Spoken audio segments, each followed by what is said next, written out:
Hello and welcome to this tutorial. We will use a notebook as part of the Apache Spark training, and we want to investigate some basic Spark data frame operations. In particular, we want to see how to create data frames, select columns, add, rename and drop columns, filtering rows, and do aggregations. The first thing we need to do is to create a Spark session. This is how we're going to do it. We create the Spark session with Spark Session Builder, and then the Spark session is created, and we are using Spark version 3.2.1 in local mode. The first hands-on will demonstrate how to read a CSV file and map it to a data frame. So we have some data in the notebook, in the repository, that comes together with the course. It's CSV compressed with gzip, so we can have a look at it using OS commands as this. And then next we will read it using Apache Spark. So first we define the schema. So for each column we define the name and the data type. And then we use Spark read using the CSV data source to read it. So nothing has really happened yet. We just told the Spark to map this file to a data frame. We need to trigger an action to do something. And now Spark is going to open the file and read it. And it's mapping it to a data frame, and then it's showing us the first two rows. We can also print the schema. This will show all the columns and their data types. And now we move on to the next hands-on. So let's say we want to just display a column. So we display two rows only for the column country. We can also select multiple columns, as this. This will display these three columns and only two rows of those. And then we use truncate false to get the full column name. Okay, this is the list of columns that we have. We already seen this in the schema earlier on. And then let's say we want to select the first 5 columns. This is how we do it.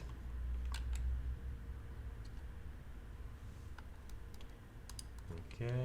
This specifies select expressions. A star selects all the original columns, and then we can also apply filters and then rename the column in high value items given these Boolean filter expressions.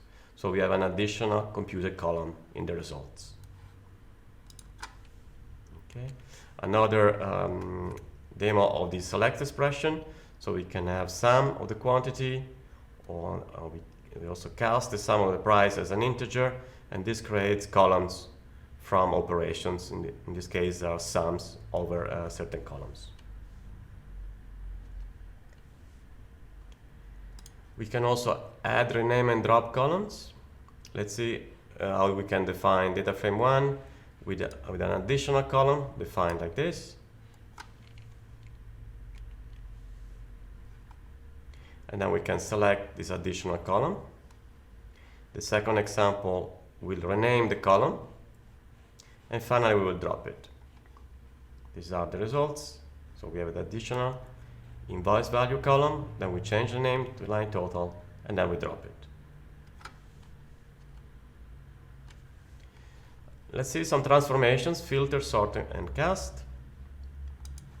Okay, let's execute the first cell. We select the invoice lines with a quantity greater than 50 and a unit price greater than 20.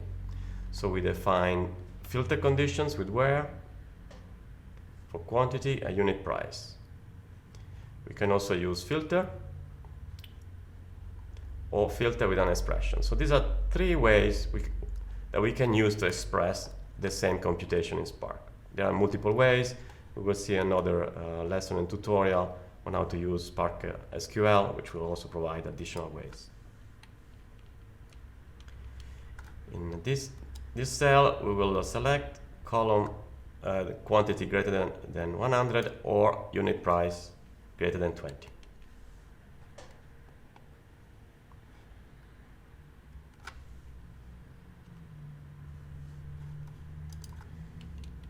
Okay, now we want to see order by, which provides a sorting order, which is we have an expression, unit price, and we sort in descending order. Or we can also order by quantity in descending order and unit price ascending order.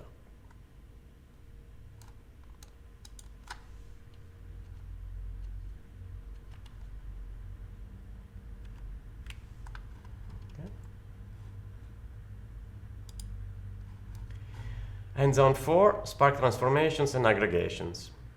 If you want to see the list of all the functions available in Spark in the latest version, you can follow this link. Let's now do a count distinct of customer ID.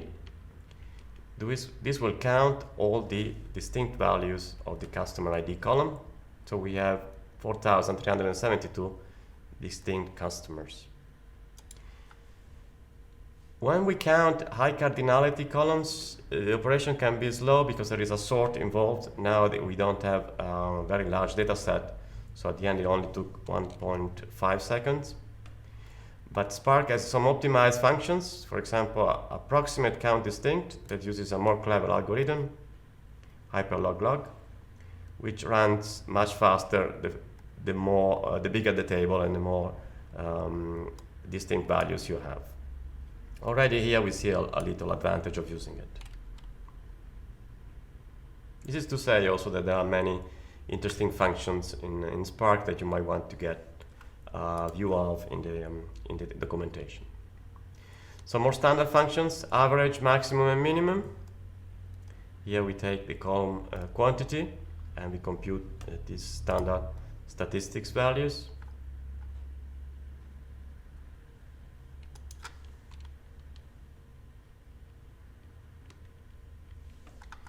Okay, and the next. Then we do Spark transformation, grouping, and windows. So group by, and then we can count the invoice number and customer ID. So we can count how many elements are there grouping by.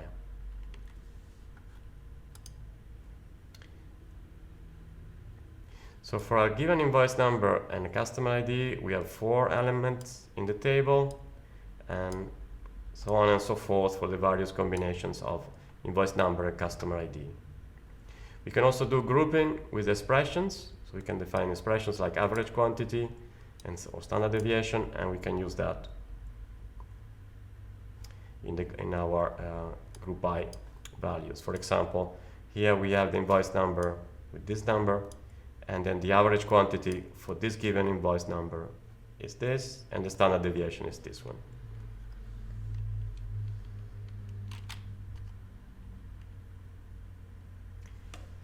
We will use the time magic for measuring the time when we read the files.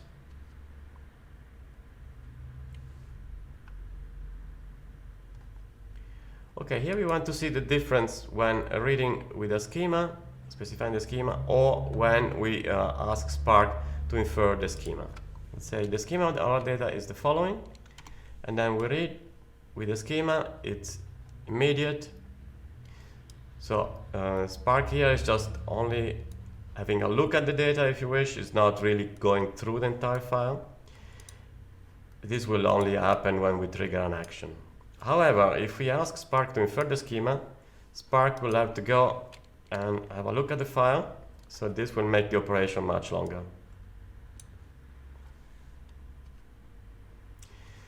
The next will be exercises. This is time for you to get your Jupyter notebooks or Swan Jupyter notebooks fired up and try to do some data frame operations. You can also find the solutions in the repository.